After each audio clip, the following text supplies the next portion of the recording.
우크라이나 사태와 제로 감염자 정책 등의 영향으로 중국 정부가 경제 지표 조작을 대놓고 진행하고 있는 모습입니다. 중국 경제의 세 가지 축으로 여겨지고 있는 부동산, 수출, 개인 소비 데이터가 모두 맞지 않는 모습을 보이고 있습니다. 자세한 내용 전해드리겠습니다. 중국 국가통계국이 최근 발표한 경제 통계에 따르면 2022년 1분기 중국의 GDP 성장률은 전년 동기 대비 4.8% 플러스 성장을 기록했습니다. 이는 경제 전문가들의 전망을 크게 웃도는 수치였습니다. 이에 월스트리트 저널은 도시 봉쇄로 공장이 폐쇄되고 수천만 명의 중국인들이 집에 갇혀있는 상황에서도 중국의 1분기 경제 성장이 가속화되고 있다며 다소 아이러니하게도 볼 수 있는 내용을 보도했습니다. 명확하게 제시한 것은 아니지만 중국 정부의 통계 발표에 물음표를 붙인 느낌이었습니다. 러시아의 우크라이나 침공과 이에 대한 서방 국가들의 제재로 원자재 가격 등이 폭등하면서 세계 공급망은 큰 혼란을 겪고 있습니다. 급격한 인플레이션은 미국과 유럽을 덮쳤고 그로 인해 중국 공산품의 해외 수요가 감소하는 모습을 보였습니다. 동시에 세계 경제는 돈을 시장에 푸는 양적 완화에서 시장에 돈을 회수하는 양적 긴축으로 전환되었습니다. 경제 전문가들은 이런 상황에서 중국이 이렇게 높은 경제 성장을 기록했다는 것에 놀라고 있습니다. 노무라 홀딩스도 광공업 생산과 같은 3월 지표 일부가 광공업 부문의 활동을 나타내는 기타 많은 주요 지표와 일치하지 않는다며 월스트리트 저널과 마찬가지로 중국 정부의 데이터에 의문을 던졌습니다. 거시경제 예측 기업인 캐피털 이코노믹스도 서비스 생산 지수 성장이 GDP 통계 서비스 부분 성장과 부합하지 않는다는 점을 지적했습니다.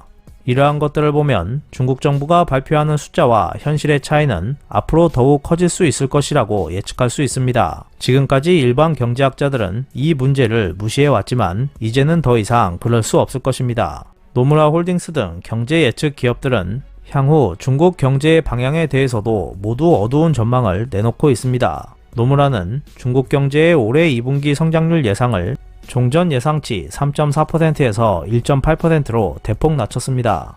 아울러 2022년 중국의 연간 성장률 전망치도 기존 4.3%에서 3.9%로 하향 조정했습니다. 기존 예상치에서도 중국 정부가 올해 목표치로 제시한 5.5%를 크게 밑돌았지만 이번 목표치에서는 더 괴리된 숫자를 제출한 것이었습니다. 상하이, 강소성, 철강성, 안후이성을 포괄하는 장강 삼각주 지역의 GDP 규모는 중국 전체 GDP의 약 4분의 1을 차지하고 있습니다. 이곳은 중국의 금융, 경제, 물류의 중심지이기 때문에 상하이의 도시 봉쇄는 중국 경제 전체에 지대한 영향을 끼쳤습니다. 도시 봉쇄로 물류가 마비되면서 5월에는 재고 부족 등으로 자동차 등 주요 산업의 생산이 지연될 우려도 있습니다. 앞으로 중국 정부는 지급 준비율을 0.25% 인하하고 정책금리도 0.1% 인하하는 등 경기 부양에 나설 것입니다. 하지만 현재 시진핑 정부가 추진 중인 제로 감염자 정책은 달성하기가 어려울 것이기 때문에 정책 효과도 크게 나타나지 않을 것입니다.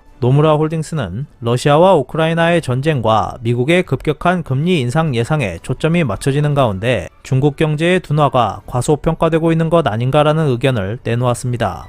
또한 자체 전망을 낮췄을 뿐만 아니라 앞으로 몇 주 안에 중국 경제의 전망을 하향 조정하는 이코노미스트가 더 늘어날 것이라고도 전망했습니다.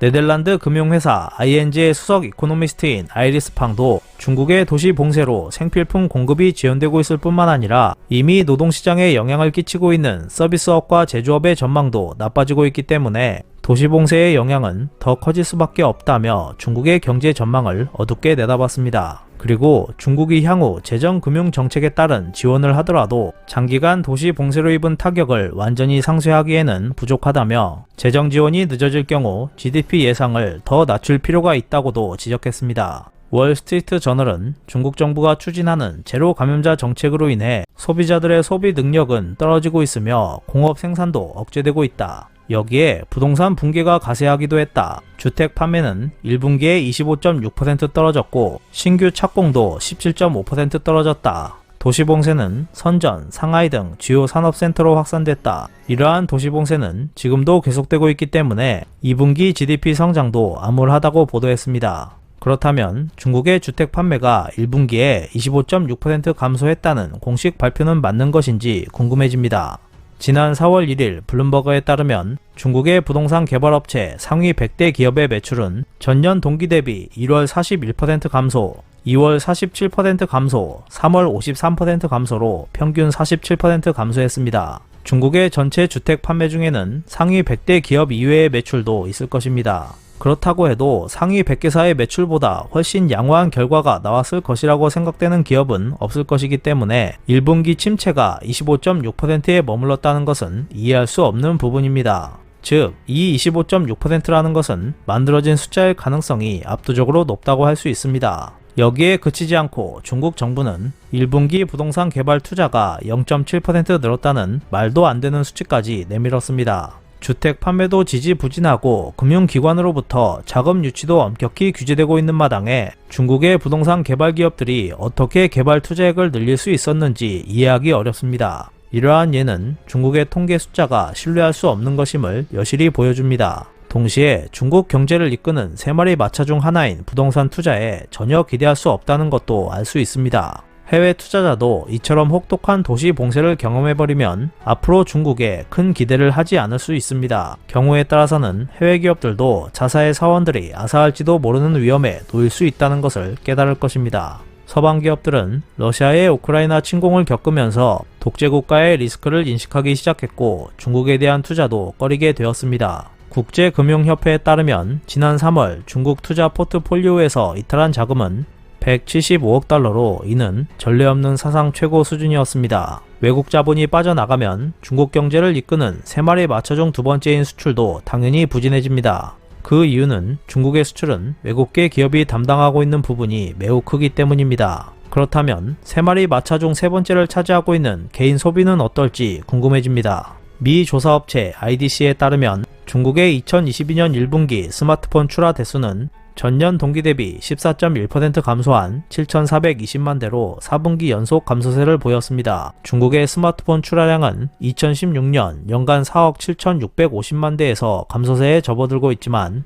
2022년 한 해 출하량은 이보다 적은 3억 대도 달성하지 못할 것이라는 예측도 나오고 있습니다. 설령 딱 3억 대가 된다고 해도 6년간 약 37% 줄어든 셈이 됩니다. 중국 소비자들이 스마트폰 교체를 보류하는 것처럼 중국의 개인 소비는 해마다 약해지고 있습니다. 참고로 중국보다 경제가 침체되어 있는 일본의 스마트폰 출하량은 2021년 역대 최고치를 기록했습니다. 이렇게 보면 중국의 개인 소비가 얼마나 약한 상태에 놓여 있는지를 알 수 있을 것입니다. 중국의 1분기 소매 판매액은 전년 동기 대비 3.6% 증가한 것으로 나타났지만 이 또한 전혀 믿을 수 없는 숫자라고 볼 수 있을 것입니다. 이처럼 중국 경제를 이끄는 세 마리 마차 중 어느 쪽도 기대할 수 없다는 것이 중국 경제의 현실입니다. 그런데 이런 어려운 경제 여건 속에서도 시진핑은 관리들에게 2022년 중국의 경제 성장률이 미국을 앞지르도록 하라고 요구했습니다. 시진핑은 미국이 정치적으로나 경제적으로 쇠퇴하고 있기 때문에 공산당에 의한 일당 독재 체제가 서구의 자유민주주의를 대체할 수 있는